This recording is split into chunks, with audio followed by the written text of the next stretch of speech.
Cuộc gặp tình cờ giữa Hứa Khải và Đàm Tùng Vận trong một buổi ngoại tuyến đã gây xôn xao dư luận. Cuộc gặp tình cờ và khoảnh khắc khiến cả thế giới phải dõi theo. Có những cuộc gặp gỡ không được lên kế hoạch, không có kịch bản, không có chuẩn bị, nhưng lại trở thành khoảnh khắc thay đổi tất cả. Và cuộc gặp giữa Hứa Khải và Đàm Tùng Vận trong một buổi ngoại tuyến hôm đó chính là một điều như vậy. Một buổi ngoại tuyến tưởng chừng bình thường, đó là một sự kiện nhỏ, không quá hoành tráng, không phải thảm đỏ lớn, chỉ là một buổi gặp gỡ giữa nghệ sĩ và người hâm mộ.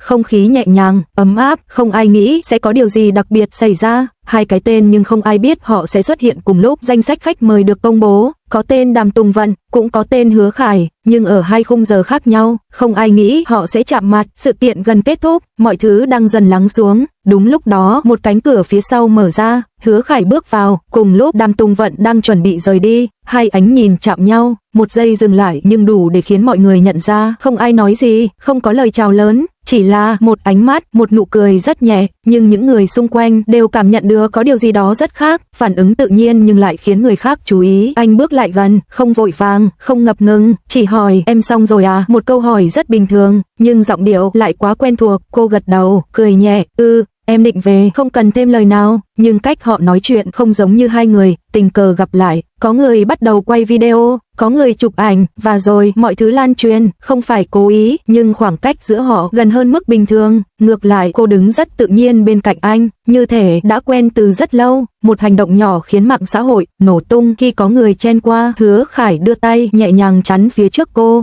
một hành động rất nhanh, rất tự nhiên, nhưng lại khiến mọi người không thể không chú ý. Chỉ trong vài giờ, video lan khắp nơi, hai người này có gì đó rồi, ánh mắt không thể giả được, đây không phải là lần đầu họ gặp nhau đâu. Cư dân mạng bắt đầu xem lại từng khung hình, soi từng ánh mắt, phân tích từng cử chỉ, không ai có thể diễn tự nhiên đến vậy. Họ phản ứng như thế nào? Điều khiến mọi người bất ngờ là họ không lên tiếng ngay, không phủ nhận, không giải thích, chỉ tiếp tục công việc của mình. Trong một lần phỏng vấn khi được hỏi về cuộc gặp tình cờ, Đàm Tùng Vận chỉ cười, không trả lời trực tiếp. Hứa Khải thì nói có những chuyện không cần giải thích quá nhiều, có thể cuộc gặp đó là bất ngờ, nhưng cảm xúc thì không phải, bởi vì ánh mắt không thể giả, sự quan tâm không thể diễn, và sự thoải mái không thể là ngẫu nhiên. Kết, một khoảnh khắc thoáng qua nhưng để lại dư âm rất lâu. Cuộc gặp hôm đó chỉ kéo dài vài phút, không có sự kiện lớn, không có tuyên bố chính thức, nhưng lại khiến cả mạng xã hội xôn xao. Và có lẽ điều khiến mọi người nhớ mãi không phải là việc họ gặp nhau, mà là trong một khoảnh khắc không được chuẩn bị, họ vẫn không thể giấu được cảm xúc thật. Câu chuyện của Đàm Tùng Vận và Hứa Khải có thể bắt đầu từ một cuộc gặp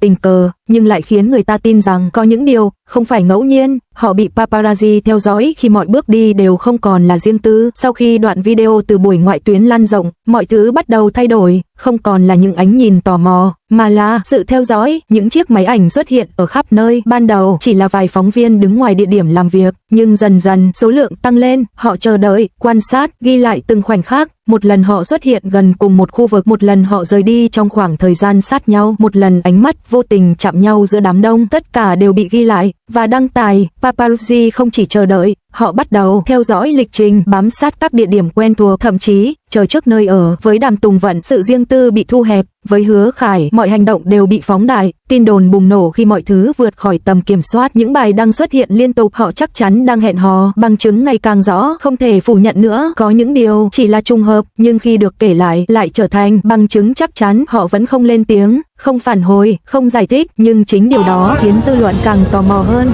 Khoảnh khắc quyết định khi họ không thể im lặng nữa. Một ngày, một bài viết xuất hiện, không chỉ nói về họ, mà còn kéo theo gia đình, bạn bè và những thông tin không chính xác. Đây không còn là chuyện cá nhân, đó là lúc họ nhận ra sự im lặng không còn bảo vệ được nữa. Lần đầu họ lên tiếng không né tránh, không vòng vo. Hứa Khải đăng một bài viết, không dài, không giải thích nhiều, nhưng rõ ràng: tôi tôn trọng sự quan tâm của mọi người, nhưng xin hãy dừng lại ở mức vừa đủ. Có những điều thuộc về riêng tư, và nên được giữ như vậy. Không lâu sau, Đàm Tùng Vận cũng chia sẻ, cảm ơn vì sự quan tâm, nhưng mong rằng mọi người sẽ tôn trọng cuộc sống của chúng tôi.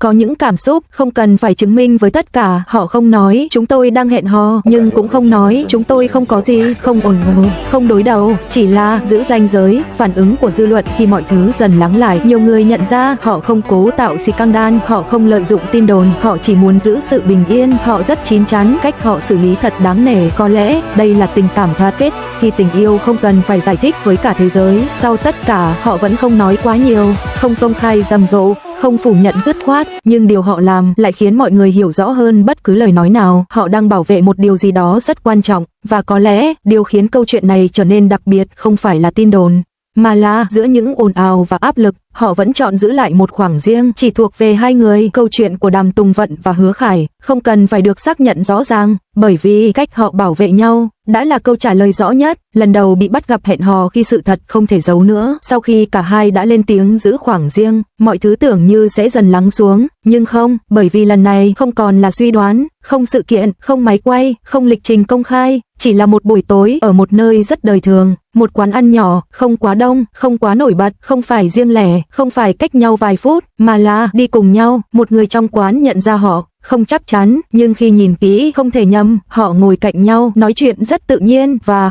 không hề giữ khoảng cách. Khi cô đứng dậy, Hứa Khải vô thức nắm nhẹ tay cô, chỉ một giây, nhưng đủ để xác nhận tất cả. Video bị lộ vào mạng xã hội, nổ tung. Trong đêm, chỉ vài phút sau khi được đăng, video đã xuất hiện khắp nơi, được chia sẻ hàng nghìn lần, trở thành chủ đề nóng nhất bao giờ họ công khai. Không ai phủ nhận nữa, không ai nghi ngờ nữa, chỉ còn mong chờ một lời xác nhận chính thức. Khoảnh khắc định mệnh khi họ chính thức công khai, không có thông báo trước, không có dấu hiệu, nhưng ai cũng cảm nhận được điều gì đó sắp xảy ra. Tài khoản của Hứa Khải cập nhật, không dài, chỉ là một bức ảnh. Trong ảnh không phải là thảm đỏ, không phải sự kiện, chỉ là hai người đứng cạnh nhau, rất gần, rất tự nhiên, không phải tình cờ, là lựa chọn. Chỉ vài phút sau, cô đáp lại, Đàm Tùng Vận đăng lại bức ảnh đó, kèm một câu và em chọn anh. Cả mạng xã hội bùng nổ khi giấc mơ trở thành sự thật. Những bình luận tràn ngập, cuối cùng tôi biết mà, đây là thật rồi. Từ nghi ngờ đến chúc phúc, không còn tranh cãi, không còn hoài nghi, chỉ còn sự xúc động, niềm vui và những lời chúc phúc. Khoảnh khắc họ xuất hiện cùng nhau sau khi công khai, không né tránh, không giấu giếm, lần đầu xuất hiện trước công chúng. Sau đó họ không tách ra, không giữ khoảng cách, một cái nắm tay khiến mọi thứ trở nên rõ ràng. Trước hàng trăm ống kính, Hứa Khải nắm tay Đàm Tùng Vận, không do dự, không e ngại, một ánh nhìn khi tất cả đã đủ. Họ nhìn nhau, không cần nói gì, nhưng ai cũng hiểu đây không còn là tin đồn, khi tình yêu không còn là bí mật mà là lựa chọn dũng cảm. Từ một cuộc gặp